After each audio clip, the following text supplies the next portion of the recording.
Hey everyone, welcome back to my channel. I hope you are all doing well. We are going all out in this video. Now, if you saw the last video, I'll link it here if you missed it. I used the stunning dragon inlays from Wendy over at Toonpish Crafts. I'm not affiliated with Wendy. I do not earn money if you buy these, but Wendy is my friend and she sent these to me to play with. I could only really use 2 at the time because I only had one perfect mold and then I made a mold. And anyway, if you missed that video, go watch it. This is one of my favorites that I made in that video. It is simply stunning.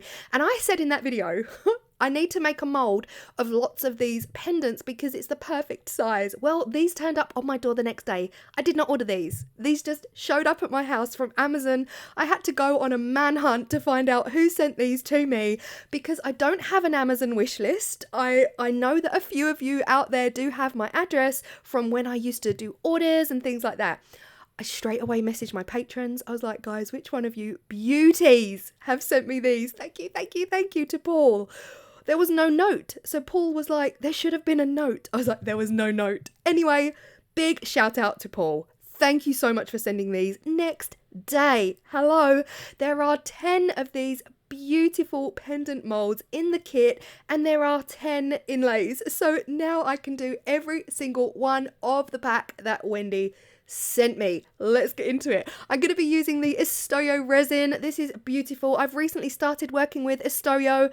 I'm having so much fun being able to just use any resin I want. I love it. I absolutely love it. Istoyo is also a beautiful resin, measurable by volume 1:1. I've mixed it up in my calibrated cup and I simply stir for 5 minutes until it is crystal clear. Inlay videos would not be inlay videos without my absolute favourite go-to Let's Resin chameleon powders. Now, I know I am a Let's Resin affiliate and all of the details are linked below, but I genuinely love these. And so many of you guys do too, so go check them out. We're using pretty much all of the intense range that you can see on screen and just a few colours from the original chameleons, but the intense are literally intense. If you've used them, you will agree with me. They are crazy intense.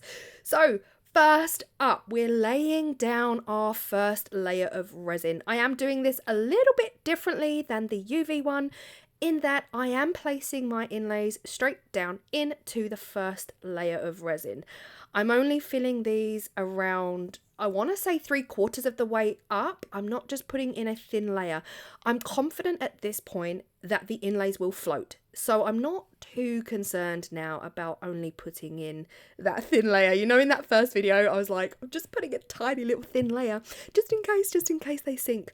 But they are literally floaters. They are designed to float. So yeah, I'm filling these just over the halfway mark and then I'm giving them all a real strong boost with that heat gun to remove any of the bubbles that were introduced into the resin whilst I was stirring. And then it is time to place down the inlays. Now, this video has been very, very edited. It was a very lengthy process and of course I filmed every step of the way, but you don't want to sit through that. So it is strongly edited to where you just see me placing the inlays down into each and every pendant and I'm simply pinching them up like a taco and I'm just letting them flop back down. That's the method. We're using the bend and flop. We have a new method, guys. We're using the bend and flop. Now, as you saw, that one there, it went right off to the right hand side. So we will need to do some adjustments. Once they are all in and they're all floating happily, we're going to just use our cocktail stick to give them a bit of a nudge and a push into the right direction. I want these as central as I possibly can get them. It's a little bit fiddly. I don't know why my hands always start to shake when I'm doing things like this because I'm trying to get them right central and do it really, really well. And this one here, oh my gosh, guys, took me a minute to realize it's a wizard. It's a wizard. It's the cutest little wizard and he's holding a staff and he's pointing with the other arm. And I am telling you now, stay tuned because it's a crazy, is it crazy? I mean, in the grand scheme of things, probably not, but it's a super cool coincidence when it comes to that wizard inlay. Unreal. This is what we're looking like. They are all floating happily on the surface of the swimming pool as if they're laying in the sun and I cannot wait. I cannot wait until the next day. here's the thing. When you're doing things like this, I would fully recommend that you peel your inlays off around a couple of hours before the resin is fully rock hard. And I'll talk more about that as well later in the video. When it came time to remove the inlays from the resin, it's like Christmas, honestly, guys. When you see this kind of indentation and this embossing is so beautiful. This is so gorgeous. Now, you do see me here using a cocktail stick. It's really not necessary. If you just rub your finger, your gloved hand or your finger, rub it over the inlay, it just automatically starts to roll back on itself. And I did not get one single bit of silicone underneath the resin. So every single one of these floated, and it was honestly the best result. They're just so gorgeous. The detail, you cannot beat it. The detail is incredible. Now, my first thoughts were two things. One, I've lost a few off to the left or the right, or they've kind of moved. You know, you can spend time putting them in place, but because resin moves, they definitely moved. So not all of them are central, which is a real pain. The second thought I had is that I should have taken these inlays out sooner. Now, when I said earlier, you really want to take these inlays out maybe within the 24-hour period. This was 2 days later. Now, the reason it's 2 days later is amazing. It's because Tim's daughter came down, unexpected, really nice, late, last-minute visit with the grandbabies, and it was wonderful to see them, and we had a lovely weekend. That meant I didn't get back to this project until a lot later than I wanted to. That then meant that these mica powders weren't sticking like they normally do. Now, if you use a lot of mica, you will know this one here, perfect. That green, perfect. Loved it, wonderful. The intense ones, the intense powders were sticking like a dream, like they always do. Whereas the standard chameleon powders, because this resin is now 2 days old, there is no stickiness left in this resin whatsoever. So usually when I do the mica backgrounds, I like to do it within the 24-hour period. So if it's a 24-hour cure resin, I like to do it within that. So maybe at 23 hours, I like to put the mica on. There is always this like a 0.01% tackiness left on the resin, and that really does help the mica to stick to every single millimeter of your surface. Whereas because this is 2 days later, it just didn't have the same oomph to it. I hope I'm making sense. It all worked out in the end, and they are all gorgeous in their own way, but just don't leave it as long as I did. If you're going to use this technique, peel your inlays off after, well, it depends on your resin. If you've got a 5-hour cure resin, peel your inlays off after 3 and do your mica. If you've got a 24-hour cure resin, peel your inlays off after, say, 18, 19 hours and do the mica. 2 days is just a bit too long to get that beautiful finish that we look for when we use this technique. Anyway, 10 minutes later, I hope you get the gist of what I'm saying. They are all looking gorgeous. I love all of the colours. Now, to back them, you have multiple choices. You can use epoxy resin with black dye. You can use your black epoxy resin from Let's Resin, or you can do what I'm doing for speed and speed alone. I am using the black polyurethane. Now, this is by MB Fiberglass. However, I get mine from I Love Mixed Media here in the UK, and that is linked down below. This is a super speedy. You would have seen me use this before. It's a polyurethane, not an epoxy. It is a 30-second mix time. Mix part A and part B together by weight. 30 seconds to mix it. Get it poured, and your heart palpitations will be real because this stuff goes off like you would not believe. You can see me pouring here. I've not sped this up. I've kept this in real time just so that you can see I am pouring in real time, because by the time it got around to filling these up, right now you just see me putting in a base coat, but I do go back in and I fill these all the way up to the top. By the time I did that, it was going and it was too late. So you can see here it's just starting to get thick. By the time I finished, it had gone. That's real time on this stuff. It is unbelievable. And you can use a flame with them. Just be careful of the silicone. Try not to touch the silicone. Just go in the center. Just using a flame to get rid of any of those bubbles. And then 40 minutes later, we are demolding. And that is the beauty of polyurethane. Now, these molds are matte. One thing to mention about these molds is that they are matte, which means these will all need a top coat. Now, they're not matte, but they're not shiny. So you can see a little hint of a shine there, but they're not super shiny like your average silicone mold. Equally, they're not matte. However, I know that with a top coat, it's all good in the hood. We are going to bring these back to pop and look stunningly beautiful. This one here, you can immediately see how that mica did not take in some of those areas. But again, we're just going to move forward, and this is where we bring them to life.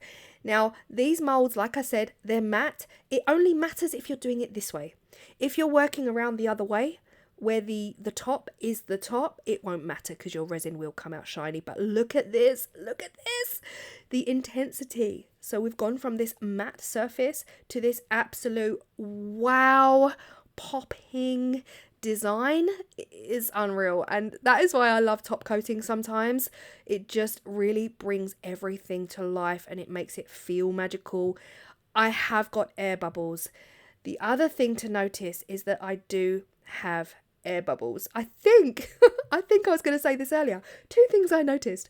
A lot of them are a little bit skew-iffy and off to the side, but then there are a couple that have got real big hunky chunky air bubbles caught down inside, and so many of you have told me that they look like pearls, so we'll just go with that. They look like pearls. We've got some pearls. Get them top coated, take your time, and then pop them under that UV light.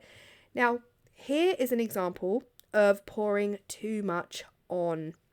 I was pouring the UV resin with full intentions of stopping, and straight away you can see here at the top, it's traveling into that hole.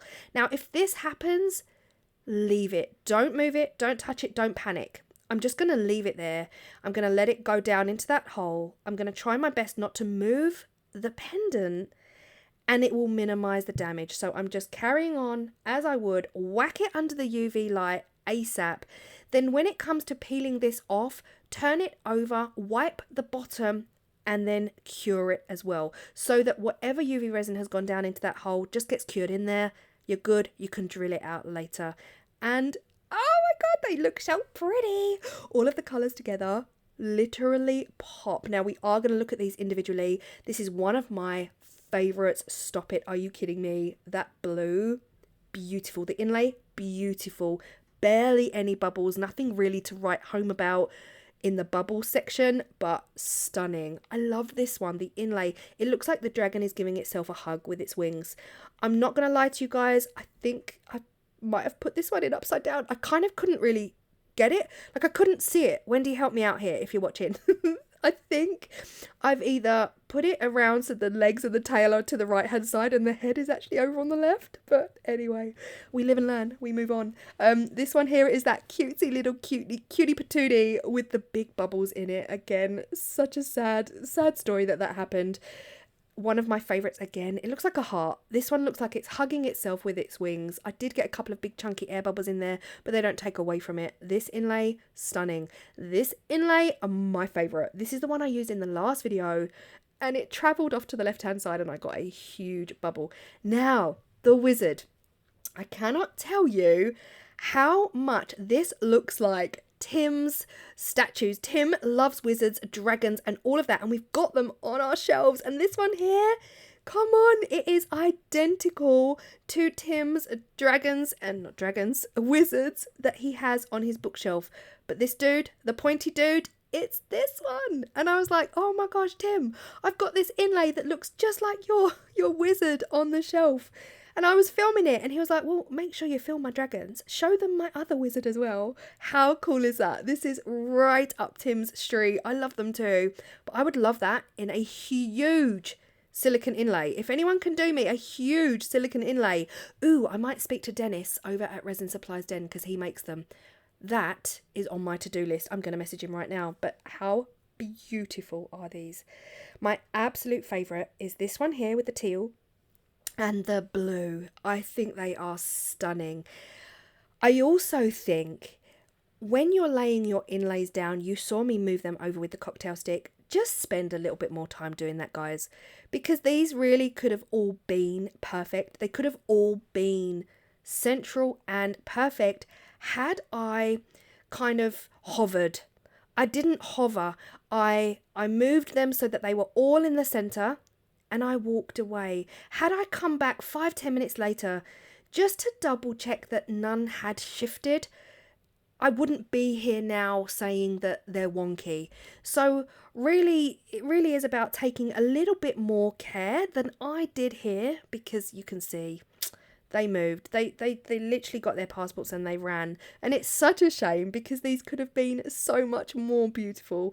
And also, to try and avoid those bubbles getting trapped underneath, I would definitely kind of coat them with a little bit of resin first. Really smudge the resin on with your hands just to try and avoid those bubbles getting caught underneath. But then of course you risk resin getting on top. So it really is just a case of working out what works best for you to avoid all of these little tiny pitfalls that we experience when using inlays. But Wendy, oh my gosh, thank you so much for sending these over to me. And Paul, thank you for the molds. That was the nicest surprise. And if you are wondering, I do not expect anyone to send me anything ever. I've never asked any of my patrons to send me anything, but a couple of them do have my address, and that is why I got this gorgeous surprise parcel in the post. I just didn't want anyone thinking that I ask for stuff, because I do not do that. I will see you all in the next video. I hope you've enjoyed. Bye.